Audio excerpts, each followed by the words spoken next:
अच्छा चूसी साहब, पाकिस्तान को हर फ्रंट से लड़ाई इस वक्त लड़नी पड़ रही है। बलूचिस्तान में पाकिस्तानी फ़ौज के जवानों ने अभी अभी शहादतें दी हैं, बेशतर इलाके खाली करवा लिए हैं, लेकिन बलूचिस्तान का मसला अभी तक हल नहीं हुआ है। ये कहा जा रहा है, कल एक दो दिन पहले हुकूमत ये कह रही थी कि जी मज़ीद फ़ौज वहाँ पर भेजने की ज़रूरत है। और ये बात इसलिए भी इम्पॉर्टेंट है कि बलूचिस्तान में ना तो कोई मरबूत पुलिस का सिस्टम मौजूद है, और जो खित्ता है उसकी सूरत हाल ये है कि वहाँ पे खलाए खला नज़र आता है, वहाँ पे आबादी इतनी कुछ है नहीं, और वो इलाका भी जिस तरह का है। सर, केपी का फ्रंट भी खुला हुआ है। आज हमने देखा इस्लामाबाद में भी इसी तरह का वाक़या हुआ है, एक अफ़सोसनाक वाक़या हुआ है। फिर पॉलिटिकल फ्रंट वो भी हुकूमत के सामने खुला हुआ है, बलूचिस्तान का फ्रंट भी है। हमारे एक प्रॉक्सीज़ हैं, वो भी हम देख रहे हैं कि हमारे मुल्क में किस तरह से प्रॉक्सी वॉर जारी है। फिर एक भारत का फ्रंट है, अफ़गानिस्तान का फ्रंट है, ईरान जो है उस पे भी ख़तरात मंडला रहे हैं। इतने सारे फ्रंट्स को एक साथ कैसे हैंडल किया जाएगा? जी, आपका कंसर्न बिल्कुल ठीक है। और मैं जब ये मई वाला कॉन्फ्लिक्ट 2025 का खत्म हुआ था, तो जब चैनल मुझसे बात करते थे कि अब वे फॉरवर्ड किया, तो मैं तो उस वक्त से कह रहा हूँ, मैं ये कह रहा था कि अब इंडिया के पास कोई ऑप्शन नहीं है। देखिए, हवा में वो आए तो क्या उनके साथ सलूक हुआ पाक फिजाइया की तरफ से, जमीन पर वो लिमिटेड आए, समुंदर में आने की हिम्मत नहीं हुई, तो उनके पास क्या ऑप्शन थी? उन्होंने कहा बैक स्टैब करते हैं, हम पीछे से खंजर भोंकते हैं आपको, और वो सारा एक अफगानिस्तान है और एक जो है हमारा बॉर्डर जो अफगानिस्तान के साथ लगता है, वो हमारी वीक वैली है या सॉफ्ट वैली है।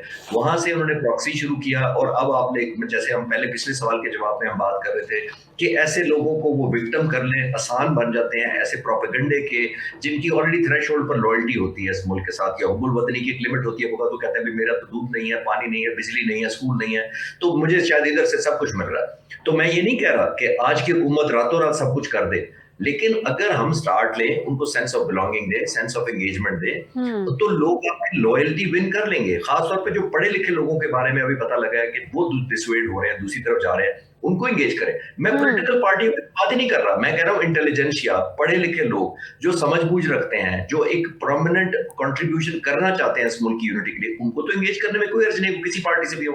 That's number one. Number two, बड़ा ज़हन में रखिएगा, मैं आपको एक हिस्ट्री से मिसाल दे देता हूँ।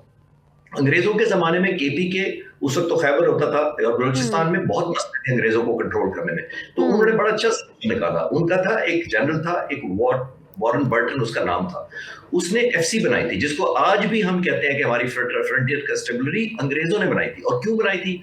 वो कहते थे कि लोकल यहाँ पे जनरल ब्रिगेडियर्स होने चाहिए, लोकल रिक्रूटमेंट होनी चाहिए, लोकल सोल्जर होने चाहिए, सेंस ऑफ बिलोंगिंग होनी चाहिए। और उसने कहा था कि लोगों को जब सेंस ऑफ बिलोंगिंग होगी कि एफसी के अंदर हमारे बच्चे भर्ती हुए हैं, हम इस मुल्क की सिक्योरिटी के लिए हैं, हम अंग्रेजों की इनडायरेक्ट नहीं अपने इलाकों की खिदमत कर रहे हैं, तो वो सेंस हुँ। ऑफ ओनरशिप आ जाती है। उसने बड़ी खूबसूरत बात अंग्रेजी में कही थी, मैं वो रिपीट कर देता हूँ। उसने जी। कहा था, let owners of the land be the keepers of the land.